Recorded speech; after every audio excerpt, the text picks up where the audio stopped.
ഒരു കള്ളന് വേണ്ടി കട്ടയെറിഞ്ഞ് കേന്ദ്രസേനയെ കൊലപ്പെടുത്തുവാൻ പോകുന്ന അക്രമി സംഘത്തോടാണ്.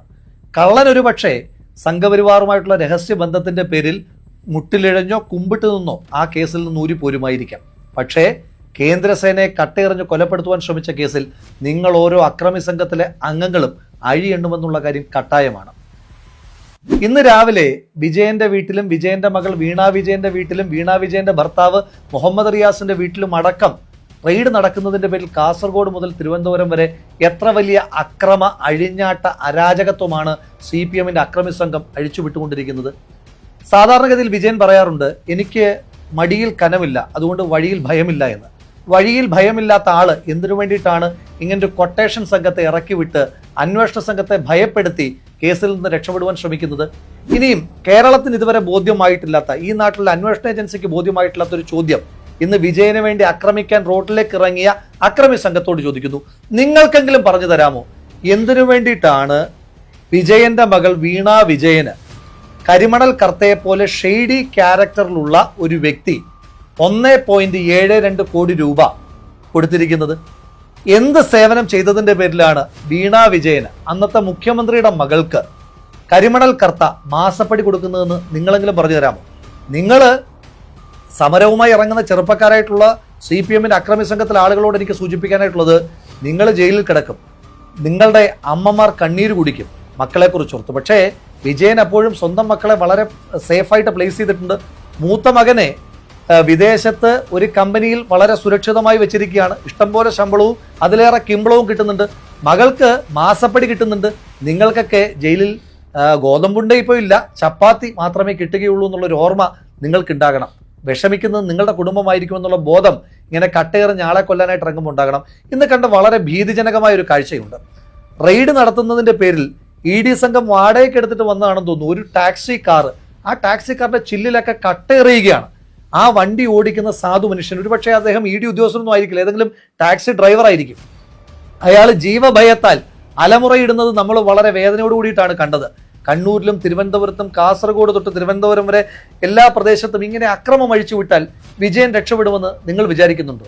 വിജയനെ രക്ഷിക്കണമെന്ന് ആഗ്രഹിക്കുന്ന ആളുകൾ വലിയ വർത്തമാനമൊന്നും പറയാതെ ലളിതമായി പറഞ്ഞാൽ മതി, എന്തിനാണ് കരിമണൽ കർത്ത 1.73 കോടി രൂപ വീണ വിജയന് കൊടുത്തത്? അത് പറഞ്ഞാൽ കേസ് തീർന്നു. കേരളം ഒറ്റക്കെട്ടായിട്ട് ഒരുമിച്ച് വിജയന്റെ കുടുംബത്തോടൊപ്പം നിൽക്കും.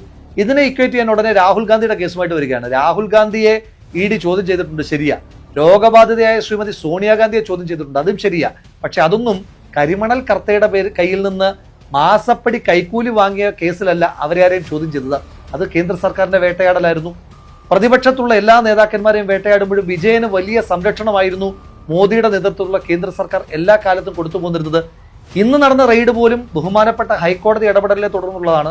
എനിക്ക് ചോദിക്കാനുള്ളത്, എന്തിനാണ് ബഹുമാനപ്പെട്ട ഹൈക്കോടതി EDയോട് റെയ്ഡ് നടത്തുവാൻ ആവശ്യപ്പെട്ടതിന്റെ അടിസ്ഥാനത്തിൽ ED നടത്തുന്ന റെയ്ഡിനെ ഇങ്ങനെ പ്രതിരോധിക്കുവാൻ ശ്രമിക്കുന്നത്? നിയമത്തിന്റെ വഴിക്ക് പോയാൽ പോരെ എന്ന് തീരുമാനിച്ചാൽ പോരെ? വിജയനോട് ഞാൻ പേഴ്സണൽ കണക്ക് പറയാം. എനിക്കെതിരെ നിങ്ങളുടെ മെയിലിൽ ഒരു പരാതി വരുന്നു, ഊരും പേരും വാലും തലയും ഒന്നുമില്ലാത്തൊരു പരാതി. ഒരു മൊഴി പോലും രേഖപ്പെടുത്താതെ പിന്നീട് കോടതിക്ക് പോലും എനിക്ക് ജാമ്യം തരുമ്പോൾ നിങ്ങളുടെ പോലീസിനെയും നിങ്ങളുടെ അന്വേഷണ സംഘത്തെയും വിമർശിക്കുന്ന രീതിയിൽ എന്നെ അറസ്റ്റ് ചെയ്ത് പോയിട്ട് ഞാൻ ആ അന്വേഷണ സംഘത്തെ പൂർണ്ണമായ സഹകരണമല്ലേ നടത്തിയത്? ഈ നാട്ടിൽ എത്രയോ മനുഷ്യന്മാർ അന്വേഷണത്തോട് സഹകരിക്കുന്നുണ്ട്. നിങ്ങൾ മാത്രം എന്തുകൊണ്ടാണ് അന്വേഷണത്തെ ഭയപ്പെടുന്നത്? അപ്പോൾ അതിന് കൃത്യമായ കാരണമുണ്ട്, നിങ്ങൾക്ക് നല്ല പേടി തട്ടിയിട്ടുണ്ട്. അപ്പോൾ അതുകൊണ്ട് വിജയ, ഒന്ന് പറഞ്ഞ് രണ്ടാമത്തതിന് ഞാൻ കോരന്റെ മകനാണ് എന്ന് പറഞ്ഞാൽ എക്സംഷൻ ഒന്നും കിട്ടില്ല. ഈ രാജ്യത്തെ എല്ലാ മനുഷ്യന്മാർക്കും ഒരേ നിയമമാണ്, ഭാരതീയ ന്യായ സംഹിത. അത് കോരന്റെ മകന് കോരന്റെ ന്യായ സംഹിതയൊന്നും വേറെയില്ല. അപ്പം അതുകൊണ്ട് ഈ നാട്ടിൽ ഒരുപാട് മനുഷ്യന്മാർ കരുതി കൂട്ടി വെച്ചിരുന്ന കണക്കുണ്ട്. അത് നിങ്ങൾ ആദ്യമായി മഴുവെച്ച് കൊലപ്പെടുത്തിയ വാടിക്കൽ രാമകൃഷ്ണൻ തൊട്ട് പിന്നീട് നിങ്ങൾ കണ്ണീര് കുടിപ്പിച്ച ഒരുപാട് മനുഷ്യന്മാരുടെ കണ്ണീരിന്റെ കടം നിങ്ങളുടെ ജീവിതത്തിൽ ഇനി ബാക്കിയുണ്ട്. അപ്പോൾ ആ കടമൊന്നും വീട്ടാതെ നിങ്ങൾക്ക് ഈ ജീവിതം അവസാനിച്ചു പോകില്ല എന്നുള്ള നല്ല ബോധ്യം വേണം. അതുകൊണ്ട് ശ്രീ വിജയൻ, ഉളുപ്പ് അല്പമെങ്കിലും അവശേഷിക്കുന്നുണ്ടെങ്കിൽ ഇന്നലകളിൽ മുഖ്യമന്ത്രിയായിരിക്കുമ്പോൾ മറ്റുള്ളവർക്കെതിരെ പറഞ്ഞ ഏതെങ്കിലും വാചകം ഓർമ്മയിലുണ്ട് എങ്കിൽ നിങ്ങൾ അടിയന്തരമായി പ്രതിപക്ഷ നേതൃപദവിയും അതുപോലെ തന്നെ ധർമ്മടം MLA-യുടെ പദവിയും രാജിവെച്ചൊഴിയുകയാണ് നിങ്ങൾക്ക് നല്ലത്.